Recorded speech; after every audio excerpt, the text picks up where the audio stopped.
मुख्यमंत्री वैद्यकीय सहायता निधी कक्षाला सातत्यानं फक्त मतदारसंघच नाही तर कोल्हापूर जिल्ह्यातल्या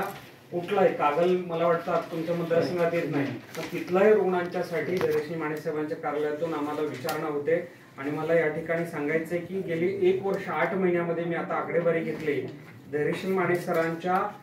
पाठपुराव्यामुळे तब्बल 250 पेक्षा अधिक रुग्णांना निधी मिळाला, 250 पेक्षा अधिक रुग्णांचे प्राण वाचलेत आणि 2,09,00,000 रुपये निधी मुख्यमंत्री वैद्यकीय सहायता निधीतून धैर्यशील माने सरांच्या शिफारसीने आपण इथल्या रुग्णांना वितरित केला गेला। त्याच्यामध्ये 10 कॉक्लिअर इम्प्लांट सर्जरी झाल्यात लहान मुलांच्या, जी मुलं आता बोलू लागली आहेत, ऐकू लागली आहेत, जी जन्मता मुखबधीर आणि कर्णबधीर होती। 25 पेक्षा अधिक लहान बालकांच्या हृदय शस्त्रक्रिया झाल्यात या योजनेमध्ये आणि 50 पेक्षा अधिक नागरिकांच्या हृदय शस्त्रक्रियांना या ठिकाणी अर्थसहाय्य झालंय आणि 50 पेक्षा अधिक अपघातग्रस्त रुग्णांना त्या ठिकाणी अर्थसहाय्य झाले आणि इतर बाकीचे सगळे रुग्ण आहेत। सो या ठिकाणी हा एक महत्त्वाचा मुद्दा आपण प्लीज नोट डाऊन करा की 250 पेक्षा अधिक रुग्णांचे प्राण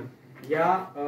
धैर्यशील माने सरांच्या ऑफिसच्यामुळे त्यांच्या पाठपुराव्यामुळे या ठिकाणी निश्चितपणे वाचलेत। आणि आठवड्यातून एकही दिवस असा जात नाही की त्यांचा किंवा त्यांचे सहकारी कोरे असतील किंवा इतर पीए मला किंवा आमच्या सहकाऱ्यांना कधी फोन करत म्हणजे एकही दिवस असा जात नाही की त्यांचा फोन येत नाही की आमच्या मतदारसंघातला एक पेशंट आहे, त्याची हृदय शस्त्रक्रिया आहे, कुणाचा ऍक्सिडेंट झालाय, कुणाचं काय झालंय। आणि म्हणून मला वाटतं खासदारांची जर आकडेवारी काढली